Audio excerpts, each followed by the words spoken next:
મિત્રો, હું હરિકૃષ્ણ મોદી, નિવૃત્ત હોમગાર્ડ, ગુજરાત હોમગાર્ડ અમદાવાદ શહેર પૂર્વ ડિવિઝન 13માં લગભગ 33 વર્ષ સુધી આવી રીતે નિષ્કામ સેવા બજાવેલ છે. અને હવે 2023માં હું નિવૃત્ત થયેલ. તો મને એવી ઈચ્છા થઈ કે આપણે દરેક હોમગાર્ડ સભ્યો જે છે, જે નવી ભરતીવાળા છે, કે જે 2000 પછીની જે ભરતીના હોમગાર્ડ સભ્યો છે, અને દરેક હોમગાર્ડ સભ્યોને અમુક સમય થાય એટલે આપણે યાદગીરી એ કરાવતું રહેવું પડતું હોય છે. એના માટે જ મંથલી પરેડોનું ને બધું આયોજન થતું હોય છે, કેમ્પનું આયોજન થતું હોય છે. તો આપણે બેઝિકથી શરૂ કરીને જે આપણું હોમગાર્ડને લગતી ડિટેલ્સ છે એ આપવાની મને ઈચ્છા થઈ કે ચલો આપણા મિત્રો સાથે આ બધી માહિતી શેર કરીએ. તો પહેલું તો આપણે એવું વિચાર છે કે જે આપણી સ્થાપના થઈ ત્યારથી શરૂ કરીને અત્યાર સુધીની જે પ્રોગ્રેસ છે એમાં મારે જવાની ઈચ્છા છે. 6 ડિસેમ્બર 1947ના રોજ બૃહદ મુંબઈ રાજ્યમાં પોલીસની મદદમાં કાયદો અને વ્યવસ્થાના જાળવણીના હેતુસર તત્કાલીન ગૃહમંત્રી શ્રી મોરારજીભાઈ દેસાઈ સાહેબ, તેઓએ આ સ્થાપના કરેલી. અને તેમની મૂળભૂત ઈચ્છા એવી હતી કે જે સામાન્ય નાગરિક છે એના કરતાં કંઈક વિશેષ તાલીમ પામીને માનદ સેવા કરવા માટે નાગરિકોના દળને આ રીતે તૈયાર કરવું. અને એ હેતુસર આ દળની સ્થાપના થયેલી, જેમાં દેશની કુદરતી અને માનવસર્જિત આપત્તિઓમાં આંતરિક સુરક્ષાની જાળવણીનું એ મહત્ત્વનું કાર્ય એ લગભગ કરતાં આજે દળને 78 વર્ષ અને 9 માસ એટલે કે લગભગ 79 વર્ષ એ પૂર્ણ થવા આવે છે. ગુજરાત રાજ્યની સ્થાપના વખતે આપણું જે હોમગાર્ડ દળનું સંખ્યાબળ જે હતું એ 5280 હતું. આજે લગભગ એ 39,000ની આસપાસ છે. અને હોમગાર્ડ દળના જે સભ્યો છે એ પોલીસની સાથે ખૂબ જ એ સરળતાથી અને તેઓના હુકમ મુજબ એ કાયદો અને વ્યવસ્થાની ફરજ બજાવી રહ્યા છે. હાલમાં ગૃહરક્ષક દળ એ આખા દેશમાં સમાન ધોરણે વ્યવસ્થિત અને તાલીમબદ્ધ કરવામાં આવેલા નાગરિકોનું એક રાષ્ટ્રીય દળ એ તરીકે સેવા બજાવે છે. અને તેમની પાસેથી પોલીસ મહેકમને પણ ઘણી બધી એ આશાઓ, અપેક્ષાઓ હોય છે. અને એ અપેક્ષા મુજબ ગુજરાત રાજ્ય અલગ થયા બાદ 1962માં જ્યારે ચીન આક્રમણ થયું અને 65 અને 71ના વખતે યુદ્ધ વખતે પણ આજે નાગરિક સુરક્ષાની જે કામગીરી જે છે એ આપણા દળે ખૂબ જ સારી રીતે પાર પાડેલી. તથા એ જે આમ પબ્લિકને પણ તેઓએ કે બોમ્બ બ્લાસ્ટિંગ વખતે કેવી રીતે અને નાગરિક સંરક્ષણનું મોટું અગત્યનું કાર્ય એમણે બજાવેલું. જ્યારે 1971માં ભારત પાકિસ્તાન યુદ્ધ થયું ત્યાર પછી સરહદ ઉપર પણ આ રીતની જે કામગીરી એ વિશેષ કરેલી. 1979ની અંદર જ્યારે મચ્છુ ડેમની હોનારત થઈ ત્યારે કુદરતી આફતમાં સપડાયેલા આપણા જે નાગરિકો હતા તેઓને અને મોરબી શહેરને પુનઃસ્થાપિત કરવા માટેની કામગીરીમાં ગુજરાતમાં આપણે 2001માં ભૂકંપ આવેલ કે 1969 અને 73ની સાલનું જે કોમી રમખાણો થયેલા કે મોટા પાયે જે આંદોલનો થયેલા એની અંદર પણ કાયદો વ્યવસ્થા જાળવવામાં, લોકોના જાનમાલનું રક્ષણ કરવામાં ગુજરાત હોમગાર્ડ્સ એ ખૂબ જ ઉત્કૃષ્ટ કામગીરી કરી અને રાજ્ય અને દેશ પ્રેમની જ્યોત જલતી રાખેલ છે. આ બધા કાર્યોની અંદર આપણા હોમગાર્ડ્સ સભ્યો એ પોલીસ સાથે ખભે ખભા મિલાવીને કામગીરી બજાવતા હોય છે. જ્યારે શાંતિ હોય ત્યારે જે મુખ્ય ફરજોની અંદર એ સરકારી મકાનોની ચોકી કરવી, પોલીસની મદદમાં રાત્રિ ફરજમાં, ટ્રાફિક નિયમન ફરજોમાં, ધાર્મિક મેળા બંદોબસ્ત, વીવીઆઈપી ફરજ, લોક બંદોબસ્ત, લોકમેળા, લોકસભા, વિધાનસભા, સ્થાનિક સ્વરાજ્યની ચૂંટણીઓ અને ખૂબ જ અગત્યના જે ધાર્મિક તહેવારો આવતા હોય છે, દાખલા તરીકે ગુજરાતની અંદર રથયાત્રા અને બીજા પણ જે મહોરમ હોય કે આ બધા જે બંદોબસ્ત આવતા હોય એની અંદર ખૂબ જ પ્રશંસનીય કામગીરી એ આપણા જવાનો કરતા હોય છે. તો કુદરતી અને માનવ સર્જિત આપત્તિ વખતે આપણી સાથે નાગરિક સંરક્ષણના જવાનો પણ એ રેસ્ક્યુ ઓપરેશન દ્વારા નાગરિકોની જાનહાનિ થતી અટકાવતા હોય છે. પ્રવર્તમાન જે સામાજિક, આર્થિક અને રાજનીતિક પરિસ્થિતિમાં કાયદો અને વ્યવસ્થાની જો સ્થિતિ જોઈએ તો હોમગાર્ડ દળનું ખૂબ જ ઘણું મહત્ત્વ વધતું ગયું છે.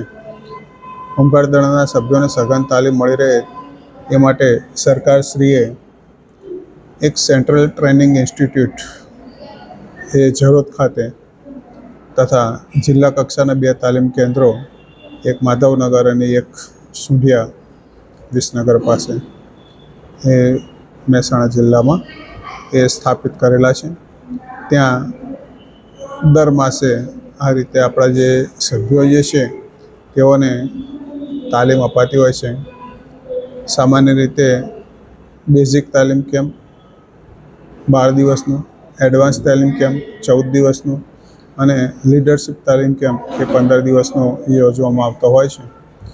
અને જ્યારે હોમગાર્ડ સભ્યોને એ રીતે જરૂર પડતી હોય ત્યારે આ તાલીમ મેળવેલી હોય તો એ ખૂબ જ કામને આવતી હોય છે.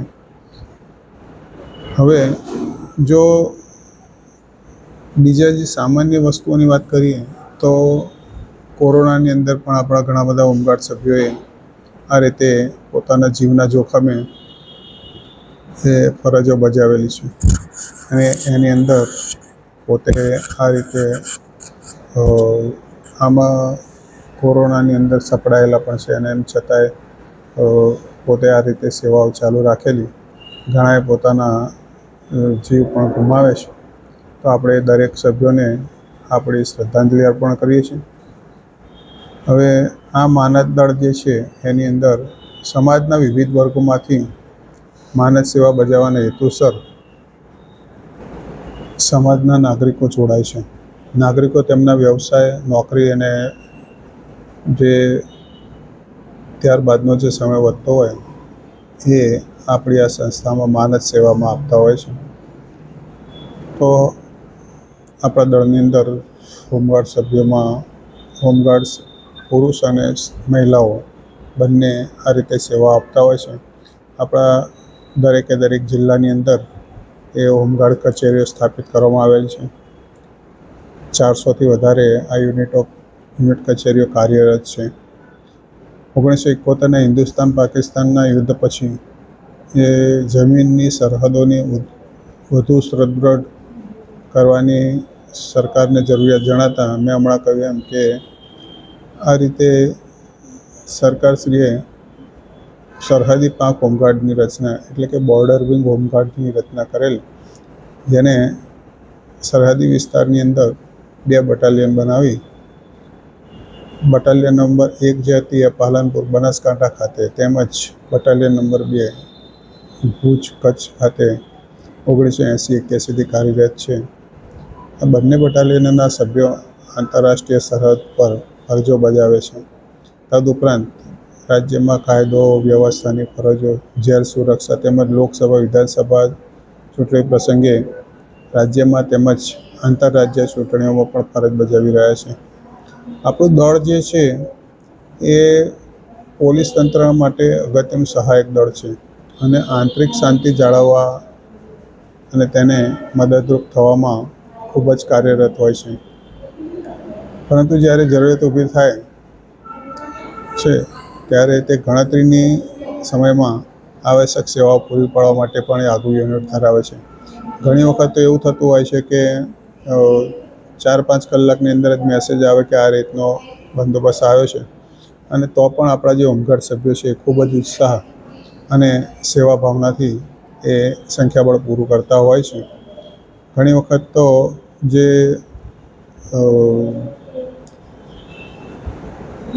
શહેરી વિસ્તારની અંદર એક વિસ્તારમાંથી બીજા વિસ્તારમાં પણ તેઓને મૂકવામાં આવતા હોય, અથવા ગ્રામ્ય વિસ્તારવાળા સભ્યોને તાત્કાલિક આ રીતે વ્યવસ્થા કરવાની થતી હોય. અમુક બંદોબસ્તની અંદર પોતાનું જે યુનિટ કે જિલ્લો છોડીને બીજા જિલ્લામાં પણ આ રીતે ફરજ બજાવવા જવાની થતી હોય, ત્યારે હવે અત્યારે આપણે વિચારીએ કે ગણેશ બંદોબસ્ત આવતો હોય છે, તો એની અંદર બહારગામ એ જવું પડતું હોય છે. તો હોમગાર્ડ સભ્યો ખૂબ જ ઉત્સાહથી એ પોતે ત્યાં જઈને આ ગણેશ વિસર્જન સુધીની તમામ જે કામગીરી હોય છે એ પોતે બજાવતા હોય છે.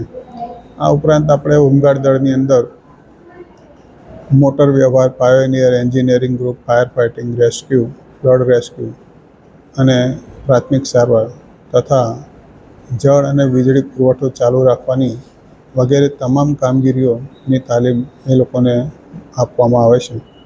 વધુમાં તેઓ દુશ્મનોથી ભયવાળા શહેરમાં યુદ્ધના સમયે નાગરિકોને એ સહકાર અને સુરક્ષા પૂરી પાડતા હોય છે. તો જે કહીએ કે આની અંદર કયા કયા કામ કરતા હોય છે, તો એક તો છે મેપ રીડિંગ. જે બહાર જે છે એ બોર્ડર ઉપરના વિસ્તારોની અંદર તો મેપ રીડિંગની પણ માહિતી આપવામાં આવતી હોય છે. Introduction of compass prismatic mark 3, cardinal point, north એટલે ઉત્તર દિશા જે આપણે જાણવી જરૂરી હોય છે, કારણ કે એની અંદર કઈ જગ્યાએ શું આવેલું છે, કઈ દિશા આવેલી છે. કારણ કે જો દિશા તમે જાણતા હોય તો જ તમે સરળતાથી આગળ વધી શકો. આમ તો કહેવાય છે કે રાત્રે ધ્રુવનો તારો એ ઉત્તર દિશામાં હંમેશા સ્થિર રહેતો હોય છે, પણ એ છતાં એ કંપાસ એટલે જેને આપણે ગુજરાતીમાં હોકાયંત્ર કહીએ છીએ એ આપવામાં આવતું હોય છે. તો આ ટૂંકમાં આપણી જે માહિતી છે. અને આનો જે હેતુ જે છે કે આ કરવાનો હેતુ શું હતો, તો જે સમાજના જુદા જુદા વર્ગના માનવ સેવા આપવા ઈચ્છતા લોકોને દળમાં લઈ તાલીમ આપી એક શિસ્તબદ્ધ નાગરિક તરીકે તૈયાર કરવા. આ શિસ્તબદ્ધ નાગરિક દ્વારા કુદરતી અને માનવ સર્જિત હોનારતો સમયે સમાજની નિસ્વાર્થ સેવા કરી સમાજનો જોમ જુસ્સો જળવાઈ રહે તે જુએ છે, અને કટોકટી અને આંતરિક સુરક્ષાના સમયે પોલીસ તથા પ્રશાસનની સાથે રહી નિષ્કામ કામગીરીની ભાવના કેળવે છે. આપણે જે હેતુઓ જે છે એની અંદર ફરીથી જો જોઈએ તો સમાજના તમામ વર્ગના લોકોને તાલીમબદ્ધ કરવા, પોલીસની સાથે કાયદો અને વ્યવસ્થા, રાજ્યમાં દેશમાં આંતરિક સલામતી જાળવવી, પોલીસ અને બોર્ડર સિક્યુરિટી ફોર્સની મદદમાં રહીને આંતરિક અને રાષ્ટ્રીય આ રીતે સરહદની સલામતી જાળવવી, માનવ સર્જિત અને કુદરતી હોનારતોમાં પોલીસ તેમજ સ્થાનિક પ્રશાસનની મદદ કરવી, સરકારી સંસ્થા અને સરકારી મિલકતોનું રક્ષણ કરવું, સમાજના જે નબળા વર્ગના લોકો છે તેમને કોમી હુલ્લડો સમયે પોતે આ રીતે મદદ કરતા હોઈએ છીએ. તો આજે લગભગ 79 વર્ષ કરતાં વધુ સમય એ થઈ ગયો છે. એમ છતાંય ખૂબ જ ઉત્સાહથી આપણું દળ એ કામગીરી કરતું હોય છે, અને વિવિધ તાલીમો મેળવીને એ પોતે તાલીમબદ્ધ બને છે. અને જે કહેવાય છે કે જે રાષ્ટ્રમાં નાગરિકો તાલીમબદ્ધ હોય તે રાષ્ટ્રમાં એક સામાન્ય શિસ્તબદ્ધ સમાજ એટલે કે જનરલ ડિસિપ્લિન સોસાયટીનું નિર્માણ થતું હોય છે. અને આ જે કાયદો અને વ્યવસ્થા એનું ખૂબ જ ઊંચું એ ધોરણ પર સ્થાપિત થતું હોય છે. તો આપણા જે હોમગાર્ડ સભ્યો છે એ ઘણા બધા કાર્યો તો કરતા જ હોય છે, પરંતુ એ સિવાય ઘણી સામાજિક પ્રવૃત્તિઓ પણ કરતા હોય છે. જેવી કે આપણે 6ઠી ડિસેમ્બર હોય કે 15મી ઓગસ્ટ હોય, અન્ય ઘણા પ્રસંગોએ પણ આપણા જે ઘણા બધા જવાનો એ પોતે રક્તદાન કરતા હોય છે. વૃક્ષારોપણ સ્વાસ્થ્ય સંબંધી જાગૃતતા, સ્વચ્છતા અભિયાન જેવા કાર્યોમાં પણ તેઓ પોતાનું યોગદાન આપતા હોય છે. જ્યારે નોટબંધીનો અમલ થયેલો એ વખતે પ્રજામાં જાગૃતતા લાવવા માટે આપણા હોમગાર્ડ સભ્યોએ નોટબંધીના જે બેનર્સને બધું એ લઈને ખડે પગે સેવા કરેલી. બેંકો ઉપર અવ્યવસ્થા ન સર્જાય એના માટે પણ ઘણી બધી મદદ કરેલી. તો જાગૃત, નિષ્ઠાવાન અને રાષ્ટ્રભક્ત નાગરિકો આ દળમાં જોડાઈને સેવા કરવાનું આહવાન આપે છે. હાલમાં જે આપણે કોરોના મહામારીના સમયની અંદરની જો વાત કરીએ ફરીથી, તો એમાં રેડ ઝોન, કન્ટેનમેન્ટ ઝોન અને માઇક્રો કન્ટેનમેન્ટ ઝોન વિસ્તારોમાં પણ એ આપણા સભ્યોએ ખૂબ જ ખંત અને પ્રતિબદ્ધતા અને જે પેશન્ટ્સ હોય એની સાથે લાગણીઓ એ રાખેલા, જેનો આપણે ગૌરવ લેવા જેવી વાત છે. કારણ કે આ રીતનું જે કાર્ય છે એ ખૂબ જ